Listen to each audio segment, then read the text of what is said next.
피난처요 세상에 난리를 그치게 하시리 세상에 장검이 쓸데없네 높으신 여호와 우리를 구하니 할렐루야 괴로움이 심하고 만난이 극하나 피난처 있으니 여호와요.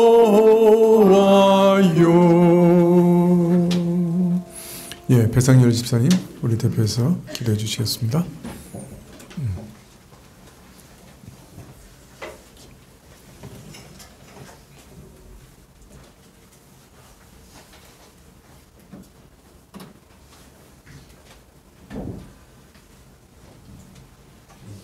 기도하겠습니다.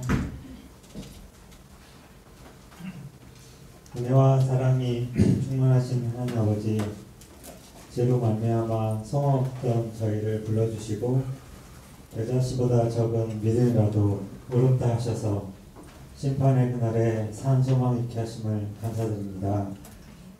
이 소망을 가지고 하늘에 복을 쌓게 하여 주시고 주위를 돌아보게 하시며 성령의 소욕으로 하나님을 의지하여 매일의 삶을 살아갈 수 있는 은혜 주시기를 간구합니다. 이 나라를 위해 기도합니다. 여기저기를 보아도 힘들고 각박한 삶에 많은 이들이 지쳐있고 결혼마저 기피하는 경향으로 인구가 줄어들고 사회가 활력을 잃어가고 있습니다. 주님 복 주셔서 서로의 경쟁보다는 배려가 넘치며 풍족함만을 추구하기보다는 먼저 만족함을 알게 하셔서 출생이 늘고 아이들의 웃음소리가 늘어가는 역동적인 이 나라가 될 수 있기를 주님 기도합니다. 세상에 전쟁의 소문이 늘어서 들려오는 이 험악한 소식에 우리들의 감정마저 묻어가는 지경입니다. 이스라엘에서 또 우크라이나에서 전쟁으로 많은 이들이 죽고 고아가 늘어나고 있습니다. 주님 불쌍히 여겨주셔서 이 전쟁이 하루빨리 종식되어 평행 못할 처참함이 없어지고 아픔이 식겨 가길 기도합니다. 또한 우리 남한 북한 서로를 적대시하지 않고 긴장감을 높아지지 않게 하여 주시고 평화의 길을 모색할 수 있기를 기도합니다. 저희 교회를 위해 기도합니다. 육체적으로나 정신적으로 건강함을 잃어 일상 자체도 힘들어 애타게 기도하는 성도님들을 위해 이 시간 주님께 건강 회복과 나음이 있기를 간절히 기도합니다. 이제 계절은 낙엽의 아쉬움을 제거하고 추운 겨울을 준비하는 손길로 바쁜 즈음입니다. 추운 겨울을 준비하듯 우리의 앞날을 기도하며 준비할 때 우리의 아이들에게 원하는 학교와 진로를 열어주셔서 좋은 결과가 있게 하여 주시고 또한 청년들도 취업의 길로 인도해주시기를 기도합니다. 세계 원근 각지에서 주의 복음을 전하고 잃어버린 양을 찾기 힘쓰는 성도사님을 위해 기도합니다. 우선은 육체적, 정신적 강건함으로 무장하고 모든 주의 여건과 형편을 주님께서 선하게 이끌어 주시며 응답하여 주셔서 열매가 있어 우리 주 주님께 영광 돌리는 귀한 인들로 주님께 알려 주시옵소서.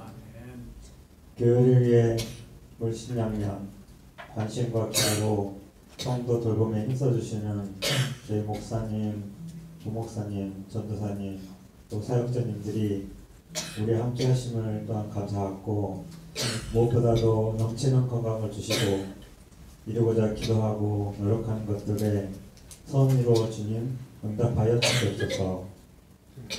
이제 한 달 남지 않은 올해 한 해에 주님께서 인도하심을 되돌아보며 우리의 마음을 주님께 집중하게 하여 주시고 주님과 함께함을 기쁨으로 누릴 수 있는 저희들 되게 주님 내려 주시옵소서. 이 시간 오후예배를 시작하는 시간입니다. 말씀에 귀 기울여 지식을 넓힐 뿐만 아니라 말씀이 마음에 남아 삶을 결단하는 특별한 기회 되기를 기도하오며 이 모든 말씀을 사랑이 많으신 우리 주 예수 그리스도 이름으로 기도드립니다. 아멘.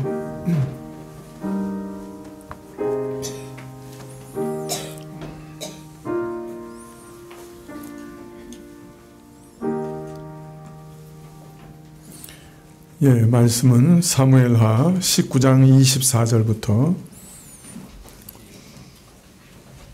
30절까지 말씀입니다. 496쪽인데요. 19장 24절부터 30절까지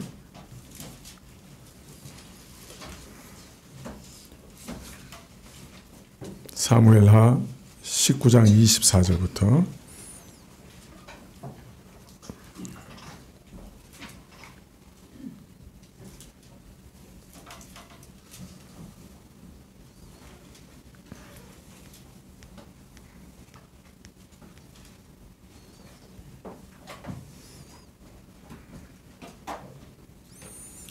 한 절씩 교도하실까요?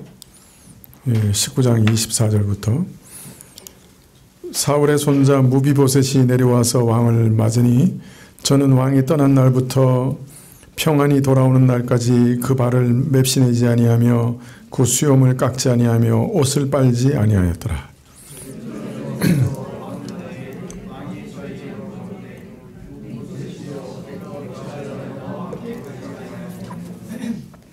대답하되 내 주 왕이여 왕의 종 나는 쩔뚝발이이므로 내 나귀의 안장을 지어 타고 왕과 함께 가려 했더니 나의 종이 나를 속이고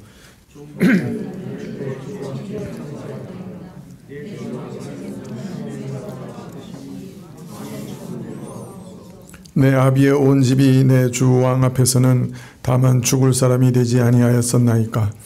그러나 종을 왕의 상에서 음식을 먹는 자 가운데 두셨사오니 내게 오히려 무슨 오름이 있어서 다시 왕께 부르짖을 수 있사오리이까.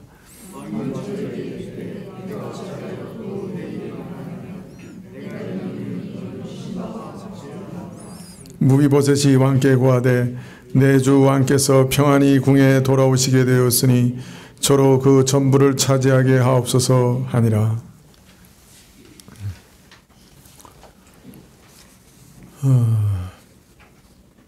성경은 보통 어떤 사건이 일어나면 그 사건의 그 궁극적인 그 내막, 어떻게 일이 진행됐다 하는 그런 내막까지 보통은 알려주시는 영감된 책입니다.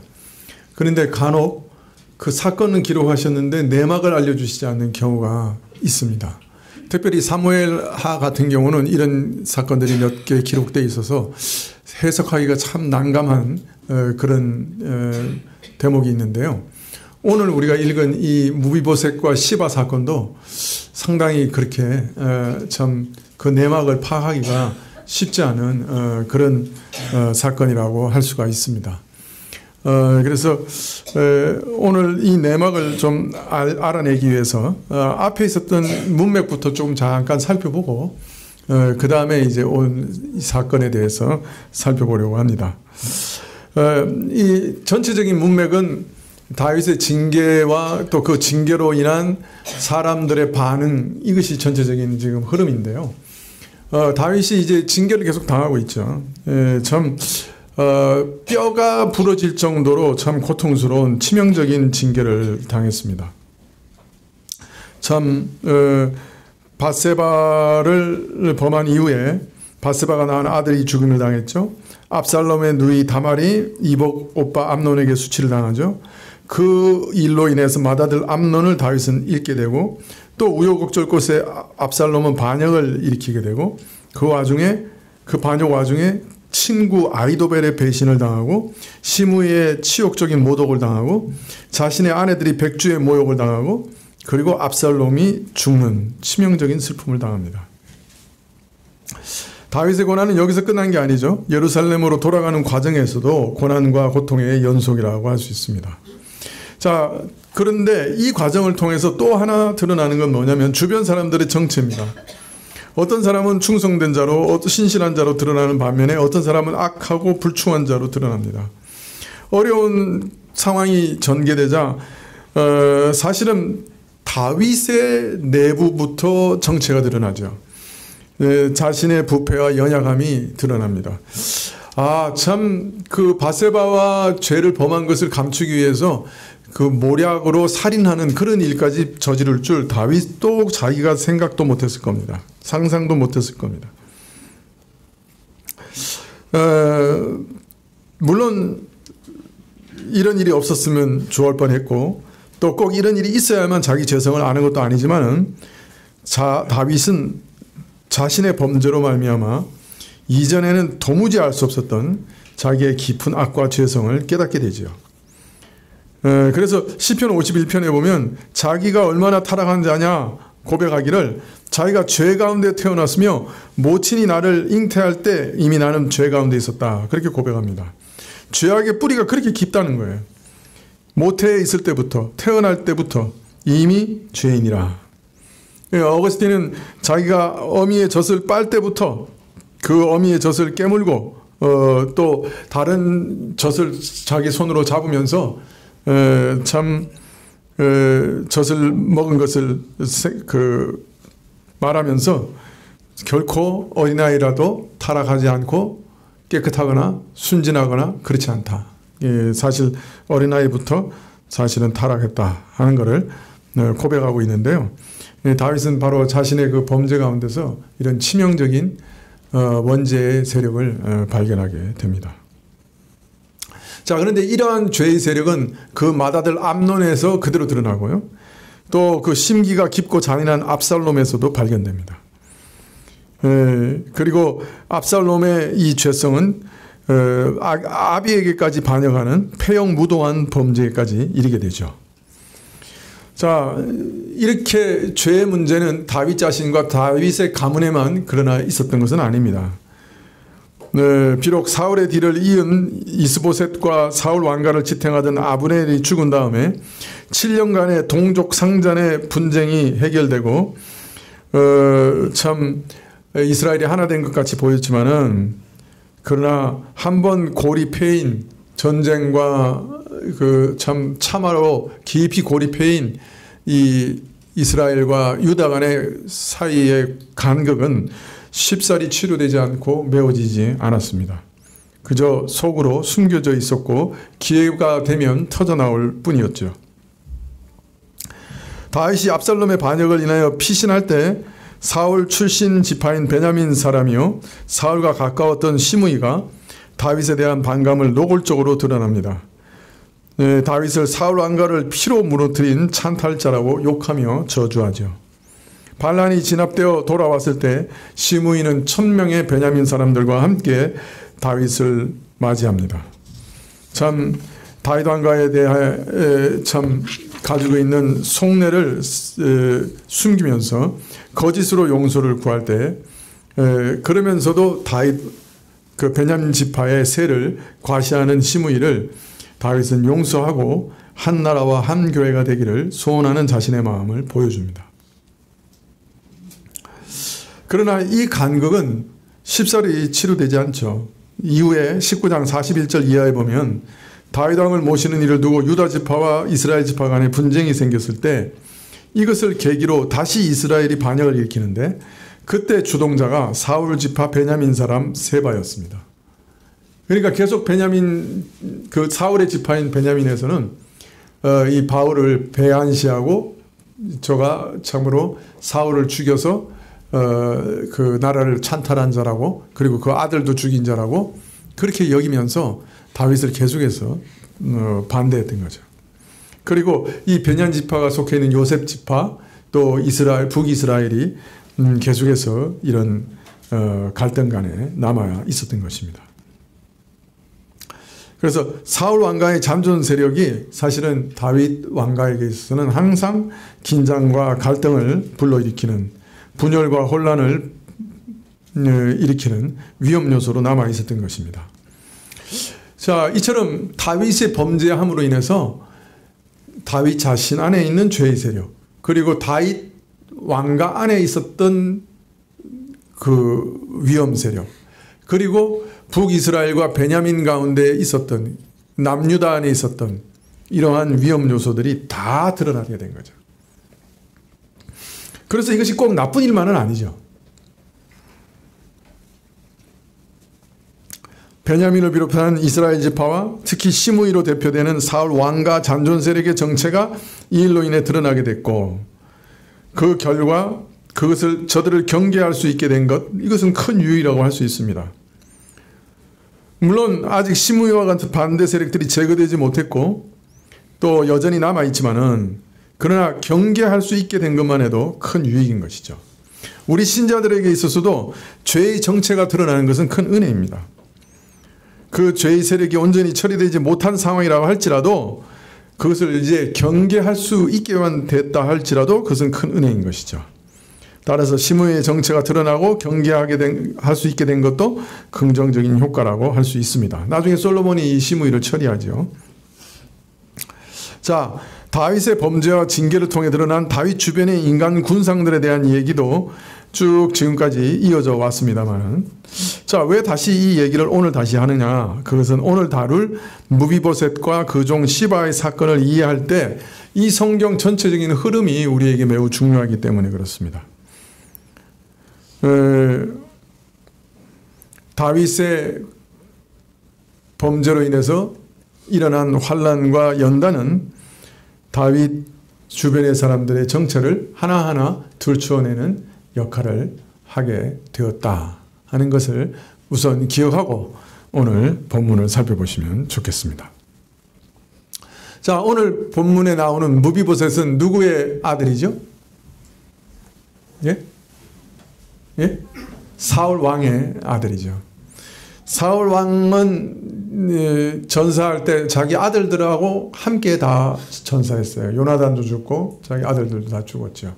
그러나 그 막내라고 할 수 있나요? 그죠? 그 무비보셋은 살아남았습니다. 사울이 죽었다는 소식을 들었을 때 유모가 그냥 그 도망치면서 무비보셋을 떨어뜨려 가지고 두 다리가 다 부러져서 이제 두 다리를 다 못 쓰는 그런 절뚝발이가 됐죠.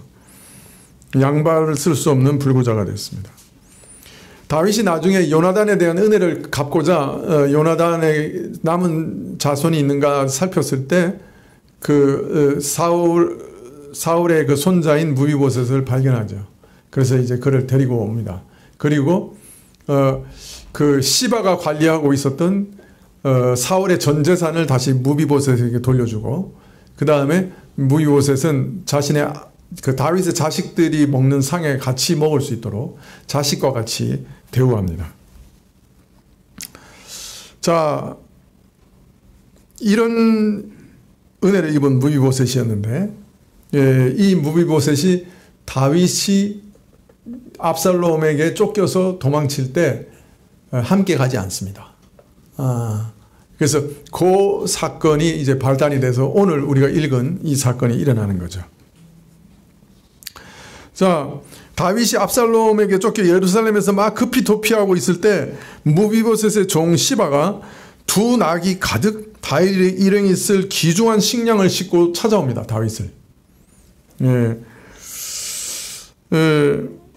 이런 상황에서 다윗은 무비보셋은 왜 오지 않았는가, 무비보셋은 지금 어떤 생각을 하고 있는가 하는 것이 궁금했던 것 같아요. 그래가지고 그 종 시바에게 내 주인의 아들이 어디 있느냐 하고 묻습니다. 네, 그러자 시바가 예루살렘에 있다고, 무비보셋은 여전히 예루살렘에 있다고 말하면서 이 아주 무시무시한 말을 전합니다. 그가 말하기를 이스라엘 족속이 오늘 내 아버지의 나라를 내게로 돌리리라 하면서 지금 예루살렘에 있습니다. 이게 무슨 말이에요? 예? 무비보셋이 지금 왕권을 탐하고 이 기회에 반역하려고 합니다 하는 그 얘기죠. 그러니까 무비보셋이 야 이제는 드디어 사람들이 일어나서 우리 할아버지의 왕권을 이제 나한테 돌리려고 하는구나 이렇게 얘기했다는 거예요.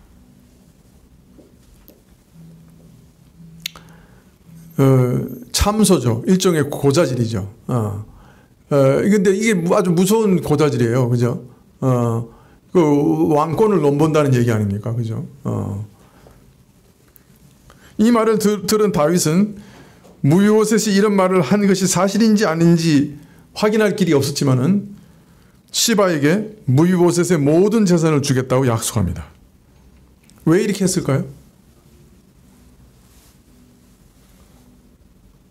아직 무비보셋이 그 말을 했는지 안 했는지는 확실치 않은 거 아니에요. 그죠? 시바만 그 얘기를 이제 전달해 준 거예요. 그런데 시바에게 야 이제 무비보셋의 그 전재산 네가 예전에 사울 것을 받아가지고 관리하던 그 전재산을 이제 너에게 주겠다 이렇게 약속을 합니다. 왜 그렇게 약속을 했을까요?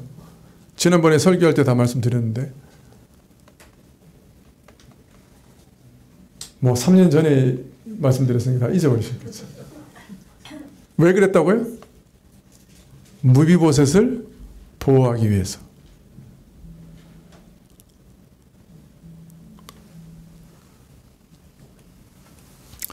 여러분 한번 생각해 보세요. 다윗이 요나단을 얼마나 사랑했어요? 자기 목숨만큼 사랑했죠.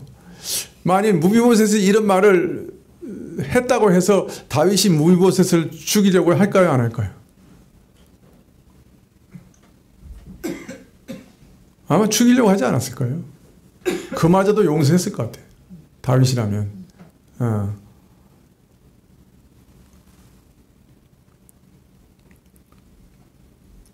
자, 그런데 지금 다윗은 무비보셋이 반역했습니다 하는 얘기를 듣자마자 시바에게 야, 그 전재산 너에게 줄게 그렇게 얘기하는 거예요. 왜 그렇게 했느냐?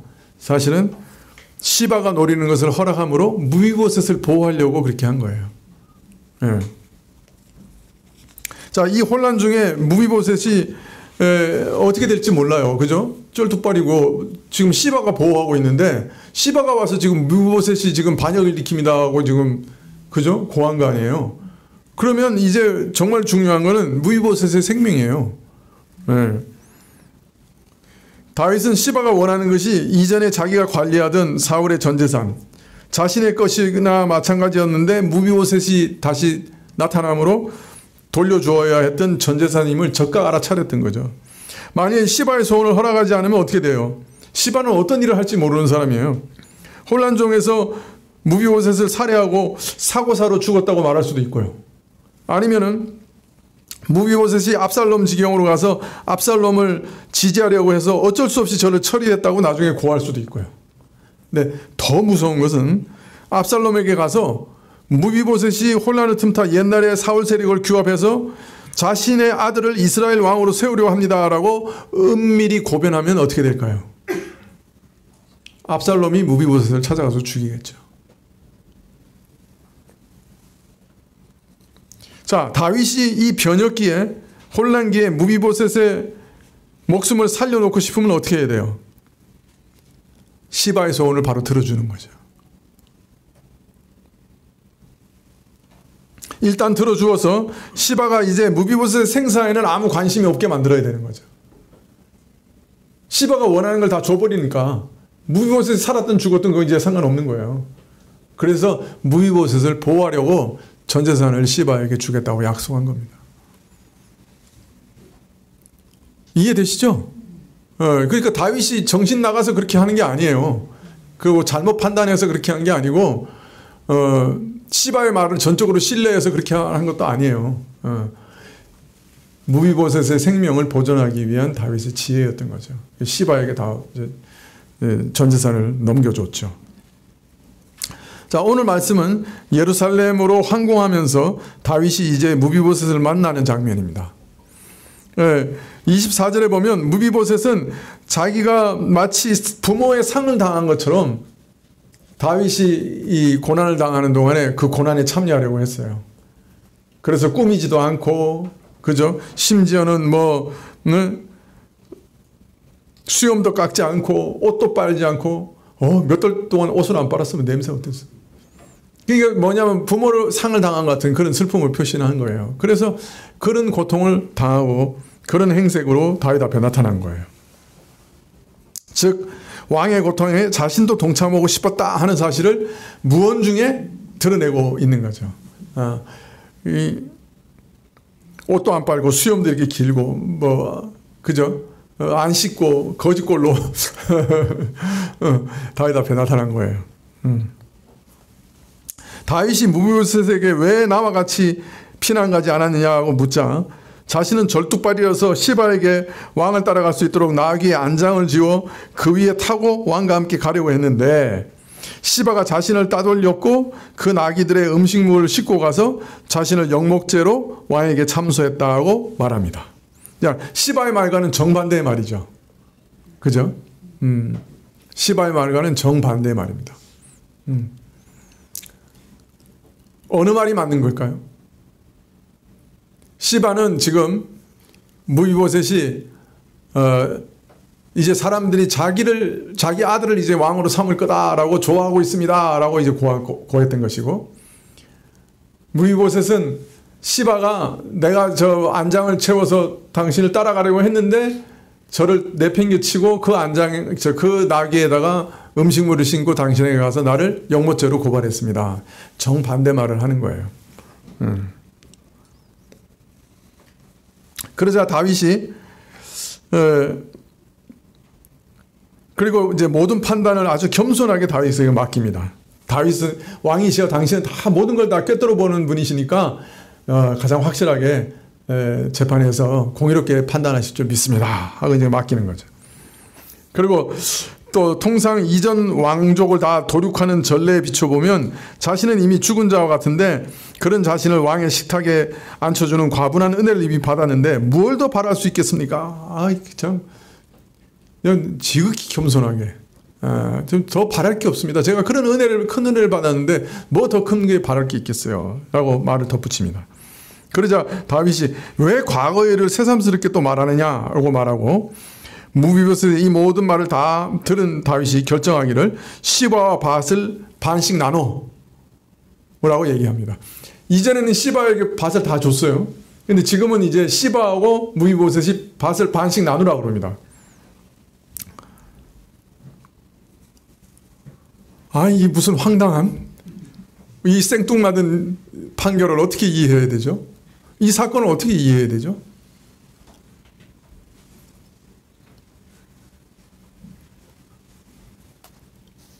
좀 더우신 것 같은데 끌까요? 좀 더우세요?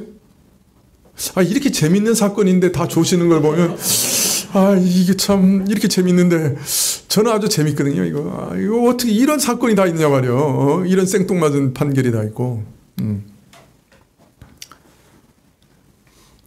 그래서 이 장면에서 거의 모든 주석학자들이 무비보셋이 왕과 함께 고난을 받기 위해서 자신도 고생한 행색을 한 것과 또 이렇게 겸손히 자신을 변호하는 말, 무엇보다도 다윗이 판결한 후에도 내 주 왕께서 평안히 왕궁에 돌아오게 되었으니 그로 전부를 다 차지하게 하옵소서 하고 이렇게 고백하는 걸 들어볼 때 무비보셋은 정말 결백한 사람이고 시바가 악한 꾀를 내어 주인을 모함했다 하고 결론을 내립니다. 이게 제가 본 거의 모든 주석학자들의 결론입니다.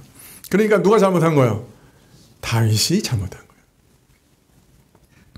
다윗의 이런 판결은 이전에 사울의 전 재산을 시바에게 약속한 것 같이 크게 잘못된 판결이요 무죄한 무비보셋을 크게 억울하게 하는 판결이다 이렇게 해석합니다. 이게 보통 주석학자들이 다 이렇게 해석해요. 그러니까 처음 판결도 잘못됐다. 처음 판결은 저는 지혜라고 보는데 대부분의 주석학자들은 그 판결 잘못됐다, 성급했다고 얘기하고 이 판결도 잘못한 거다. 이 무비보셋의 이 겸손한 태도를 봐라. 이 시바가 이게 나쁜 놈이다. 이렇게 이제 판결을 하는 거죠. 정말 그럴까요? 정말 무비보셋은 결백하고 다윗은 아주 잘못된 판단을 내린 걸까요? 무비보셋의 고백은 어디까지가 사실일까요?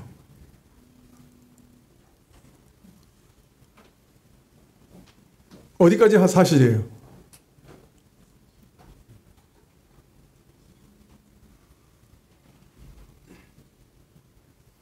힌트. 사무엘하 16장 1절.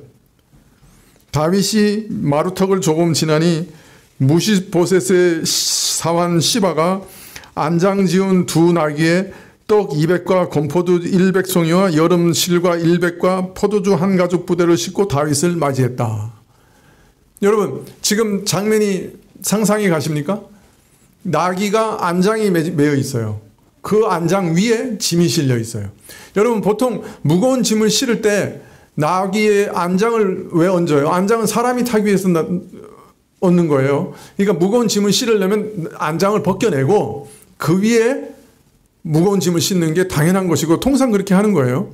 그런데 안장 위에 무거운 짐을 싣고 왔어요. 아주 이례적인 모습이라서 성경은 그렇게 기록했던 거예요.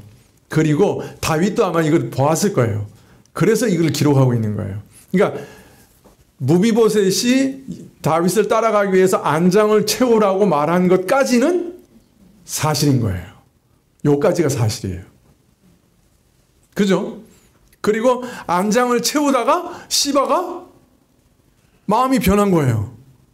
그래가지고 주인을 태우러 가는 게 아니고 안장 위에다가 음식을 쌓은 다음에 다윗에게 가서 주인이 이렇게 반역을 일삼았습니다 하고 고발한 거죠. 이제 이해가 되시죠? 이 장면이.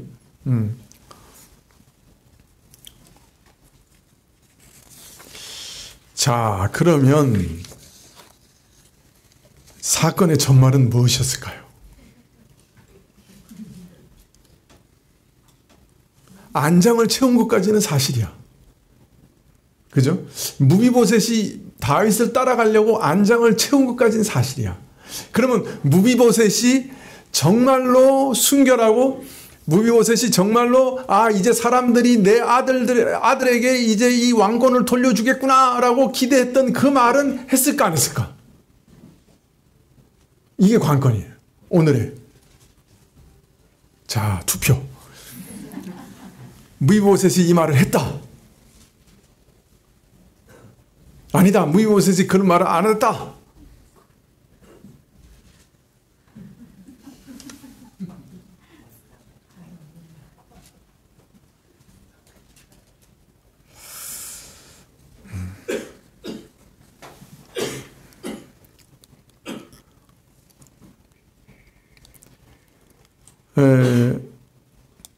이전에도 말씀드렸지만 다윗은 시바가 와서 자신의 주인 무비보셋을 고소할 때 시바의 말을 완전히 신뢰하고 1점 의심도 하지 않은 것은 아니었을 겁니다.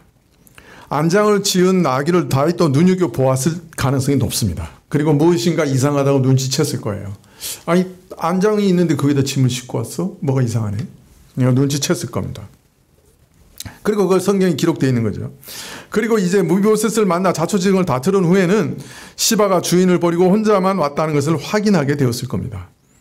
그런데 왜 이 판결을 내렸을까요? 분명히 무비보셋이 자신을 따라오기 위해서 안장을 채웠다까지는 확인이 됐는 사실인데 왜 반반씩 나누라고 했을까요?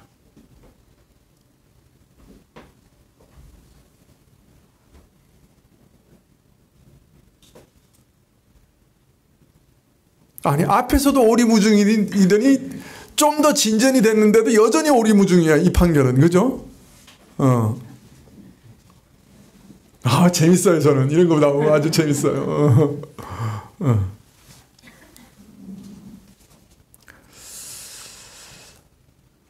두 사람이 정반대의 말을 하고 있지만은 다윗은 그냥 두고 누구의 말이 옳은지 그른지도 따지지도 않고 다른 증인들도 부르지도 않고 그냥 시비 자체를 덮어버려요. 그래서 반반씩 나눠 이래 돼버린 거예요. 원래는 재판하면 두세 사람의 증인이라도 불러야 돼. 증인 소환을 안 해요. 여기 이 재판이. 그죠? 그리고 두 사람 말만 듣고는 그냥 반반씩 나누라고 그래. 사실 겉모습만 보면 이런 불리한 재판이 없어. 그렇잖아요? 재판의 기본도 안 지키고 있는 거예요.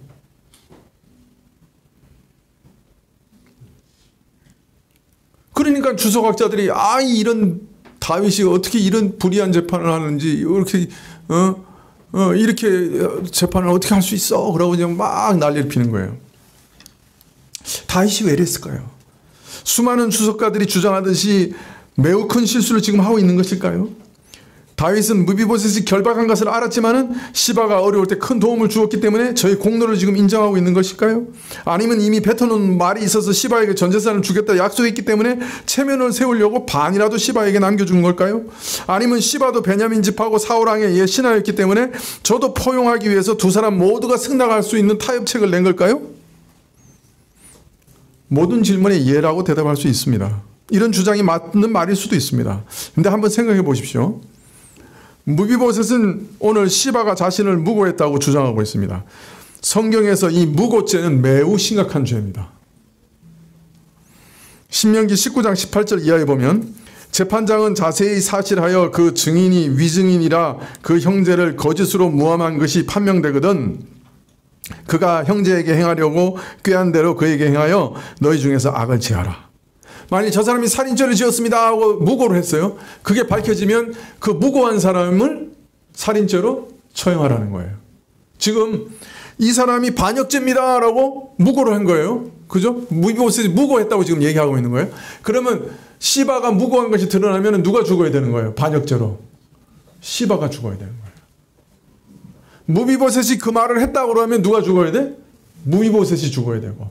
무비보셋이 그 말을 안 했다 그러면 누가 죽어야 돼? 시바가 죽어야 되는 상황이에요. 지금.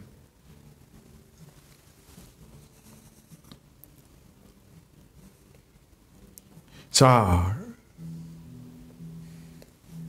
지금 무비보셋을 무고하는 것이 시바에게는 목숨을 거는 일이었다는 거예요. 근본적으로. 그렇다면 시바가 아무 증거 없이 어떤 증인도 없이 단지 무비보셋이 이런 모반의 말을 했다고 꾸며내어 대담하게 고변했을까요? 이것이 거짓이면 목숨을 내놓아야 하는 상황인데 시바 같은 노련한 자가 정치적으로 매우 단수가 높은 자가 아무 준비도 없이 이런 고발을 했을까요? 거짓 증인이라도 만들어 놓지 않았을까요? 자, 그리고 이런 위험성에 대해서 다윗은 무비보셋의 변명의 말을 들었지만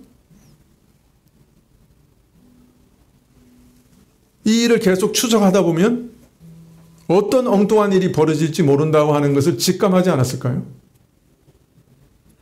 그죠? 거짓 증인 둘이 나오면 어떻게 될까요? 아니면 그것을 들은 진짜 증인 둘이 나오면 어떻게 될까요? 무비보셋을 죽여야죠. 법대로 하면. 그래서 멈춘 거예요. 사실 더 이 일을 이렇게 멈춘 이면에는 더 무서운 내막이 깔려 있어요. 다윗은 무비보셋의 말을 믿었다, 안 믿었다? 안 믿었던 거예요.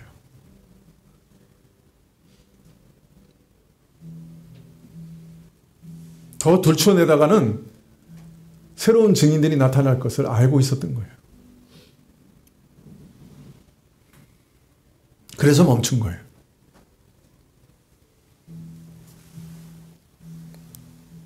요나단과의 언약을 기억하고 너는 내 인자를 내 집에 영영히 끊어버리지 말라고 부탁한 요나단을 기억하고 무비보셋을 보호하기 위해서 시시비비를 가리지 않았던 거예요. 만일 시시비비를 가리면 잘못하면 무비보셋이 위험에 처할 수 있었기 때문이죠. 그래서 잘한 것만 인정한 거예요. 시바는 주인의 명령을 어기고 주인을 송사하고 다윗에게 주인의 명령을 숨겼지만 다윗이 어려울 때 먹을 것을 가져온 것 그것만 인정했어요. 무비보셋은 다윗을 따라오려고 했던 것과 다윗이 없는 동안 애통하며 지낸 것을 인정했던 거예요. 그러나 이러한 이상한 판결은 무비보셋의 말을 온전히 확신하지 못했기 때문이기도 한 것이에요. 무비보셋의 생명을 건 모험을 더 할 수는 없었기 때문에. 자, 그러면 무비보셋은 정령 반역의 말을 하지 않았을까? 아니면 부지 중이라도 이런 말을 입 밖에 내었을까? 성경에는 가타부타 분명한 내용이 기록되어 있지 않아요. 다윗의 태도로 봤을 때는 다윗은 의심을 했던 것은 분명해요. 그러나 성경은 암시는 하고 있다고 생각이 들어요. 그게 뭐죠? 무비보셋과 시바의 사건이 등장하는 문맥이에요. 어느 정도 짐작이 가능합니다. 이 문맥을 통해서. 처음 말씀을 시작할 때 말씀드린 것처럼 다윗의 범죄와 그로 인한 연단의 과정에서 다윗 왕국 속에 숨어있던 각 사람들의 정체가 다 드러나는 효과가 있었습니다. 암논의 정체가 드러나고 압살롬의 정체가 드러나고 아히멜렉의 정체가 드러나고 무비보셋의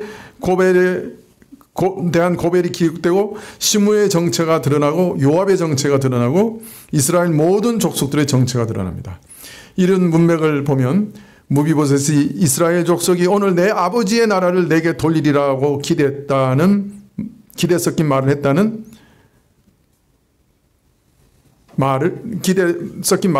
것이 사실일 가능성이 매우 높습니다. 이 문맥 전체적인 흐름이 사람들의 마음 속에 있는 정체가 지금 계속 드러나고 있는 문맥이에요. 더욱이 지금 시바, 무비보셋, 시므이는 한 묶음으로 나옵니다. 그죠? 세 사람은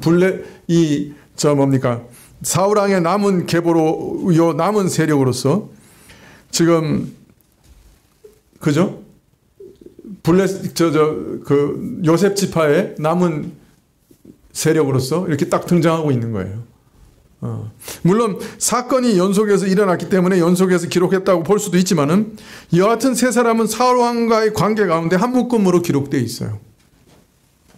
이것을 볼 때 무비보셋은 이런 말을 했다고 보는 것이 옳을 겁니다. 그리고 말한 후에 갑자기 자기 처지에 눈을 뜨고 정신을 차리고 시바에게 나귀와 안장을 지우라고 명령했을 수도 있습니다. 아니면 시바가 정확한 정황 판단을 하고 나귀를 타고 다윗에게 가려고 하자 자신도 정신을 차리고 자기 나귀에 안장을 지우라고 명령을 했을지도 모르죠. 그러나 시바는 이런 무비보셋의 말을 이용하여 그 주인의 전재산을 차지하기 위해 무비보셋을 띄워놓고 다윗에게로 달려갔던 것이고 다윗도 어느 정도 이렇게 짐작하고 그래서 반반이라는 판결을 내렸다고 보는 것이 좋습니다. 옳은 것 같아요. 참 다윗의 큰 은혜를 입은 무비보셋까지도 다윗이 어려움에 처하자 이번 기회가 아비의 왕국을 도로 찾을 수 있는 혹이라고 말함으로써 그 마음속 깊이 숨겨져 있는 내심을 드러내고 있습니다. 이 불쌍한 다윗 주변의 사람들은 이런 사람들로 가득 채워져 있었던 거예요. 다윗의 사람들 중에 참 많은 수가 이러했습니다. 다윗의 친절과 사랑에 대해 배신으로 응답했다 하는 것을 우리가 알 수 있습니다. 참 머리 어디 둘 곳도 없었던 처지였던 거죠. 머리 둘 곳이 없었어요. 다윗이.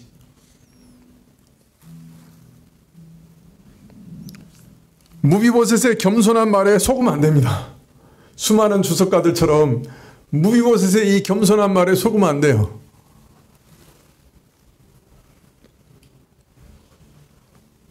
그의 외적인 태도와 말 이면에는 무서운 반역심이 숨겨져 있었습니다. 다윗은 이렇게 생각했던 것 같아요. 자신이 낳은 아들도 자신을 배신하는데 무비보셋인들 왜 배신하려고 하지 않았겠는가? 사울의 손자로 원래 이 왕위가 자신의 것이라고 생각할 수도 있는데 얼마든지 그럴 수 있지 않겠는가? 그렇게 생각했던 것 같아요. 그래서 그는 요나단과의 언약을 생각해서 송사를 여기서 중지한 거예요. 혹시라도 더 무서운 게 나타날까 봐.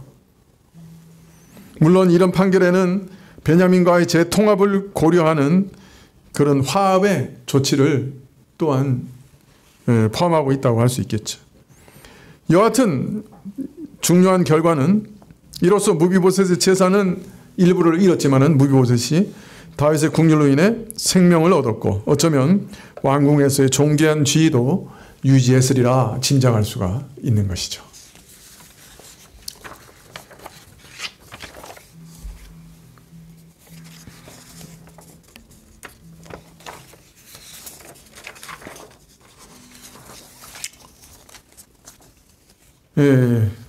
사람은 내게 어떤 사람이 잘해주면 나도 잘해주고 내게 잘못하면 못되게 대하는 그런 정도가 아닙니다.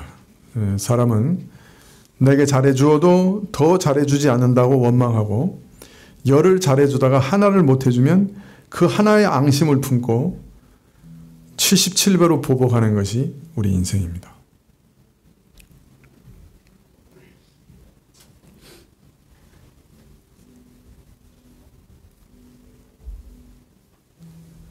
우리가 하나님 앞에서도 그렇습니다. 하나님이 모든 은혜를 베푸시다가도 하나 내 마음에 안 드는 일 딱 허락하시면 에이, 하나님 믿는 것도 소용없어, 이러고 하나님을 떠나기도 하는 것이 우리입니다.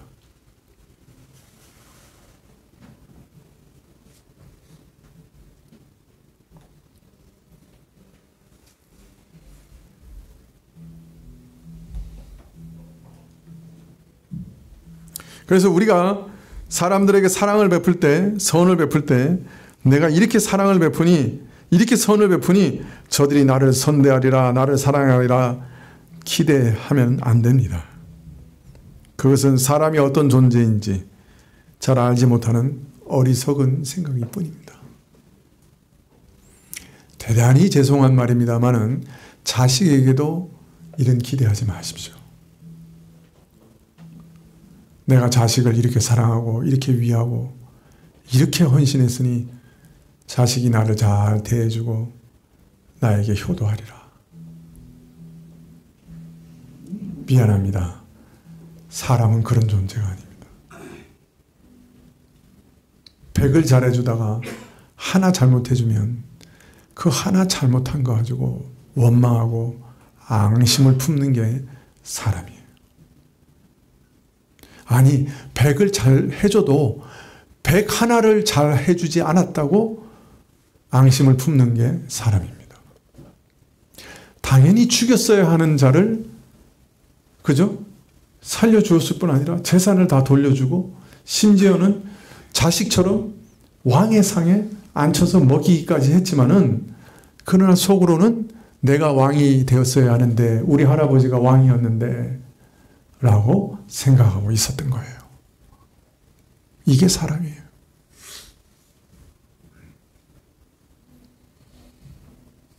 성경만큼 사람의 마음을 적나라하게 드러내는 책이 없습니다.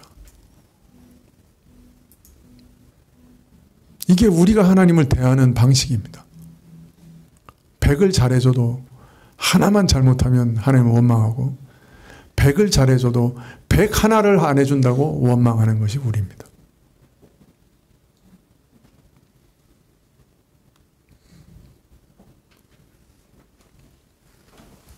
자, 그러면 우리는 이제 사람들에게 어떻게 대해야 될까요?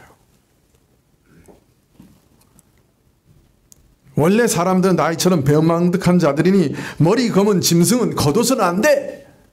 라고 생각하면서 살아야 됩니까? 아니면 사람들이 이런 사람들이지만은 항상 사랑을 베풀면서 상대방이 내게 잘해주든지 못해주든지, 내 은혜를 알든지 못 알든지, 배신하든지 안 하든지 하나님의 사랑으로 끝까지 사랑하며 섬기는 것이 옳은가요? 아니면은 머리 검은 짐승은 거두지 말자 하면서 사는 게 옳은 건가요?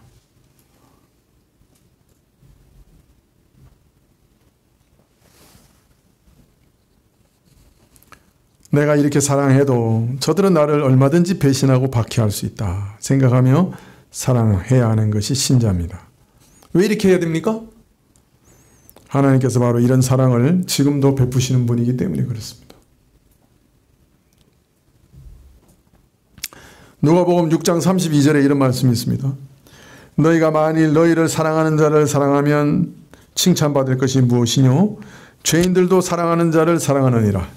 너희가 만일 선대하는 자를 선대하면 칭찬받을 것이 무엇이뇨? 죄인들도 이렇게 하느니라. 너희가 받기를 바라고 사람들에게 빌리면 칭찬받을 것이 무엇이뇨? 죄인들도 우수히 받고자 하여 죄인들에게 빌려주느니라. 오직 너희는 원수를 사랑하고 선대하며 아무것도 바라지 말고 빌려주라. 그리하면 너희 상이 클 것이요 또 지극히 높으신 이의 아들이 되리니 그는 은혜를 모르는 자와 악한 자에게도 인자로우시느니라.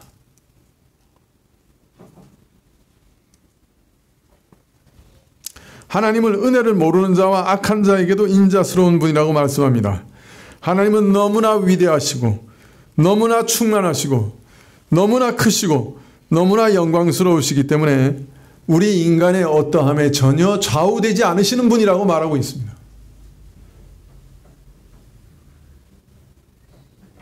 그가 택하신 즉 끝까지 사랑하십니다. 그가 부르셨은 즉 끝까지 지켜주십니다.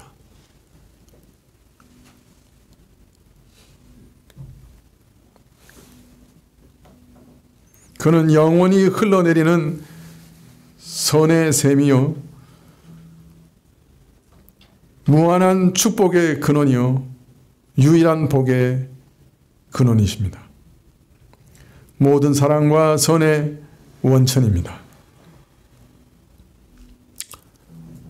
주께서는 항상 주는 것이 받는 것보다 복되다라고 가르치셨습니다. 하나님은 이 말씀대로 실천하시는 분입니다. 하나님은 받지 못하시더라도 항상 주시는 분입니다. 먼저 주십니다. 그러므로 우리 신자도 먼저 주는 자들이 되어야 합니다.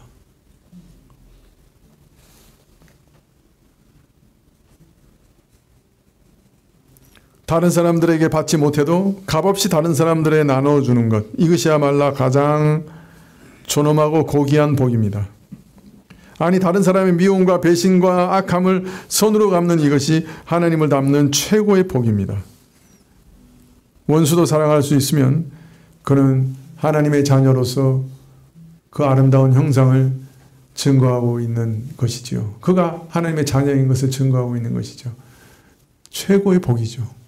자신이 하나님의 형상을 닮은 자요, 신의 형상에 참여한 자요, 신의 반열에 참여한 자라는 것을 뜻하는 것이기 때문입니다.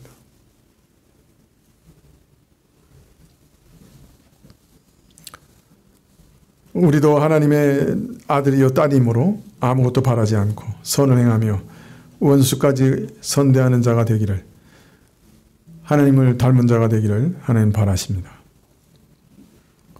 오늘 다윗은 오직 언약 때문에, 요나단과의 언약 때문에, 먼저 한 언약 때문에 무이보셋의 생명을 보호하고 있습니다. 최선을 다해 보호하고 있습니다.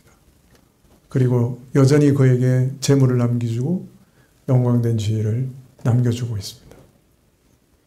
무이보셋이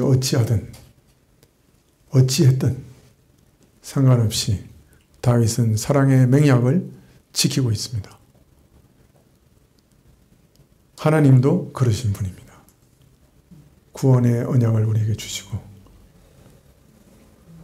그 언약을 변치 않으시기 위해 오늘도 우리의 배신을 뛰어넘어 우리를 여전히 사랑하시고 지키시고 돌보시고 계십니다. 기도하시겠습니다.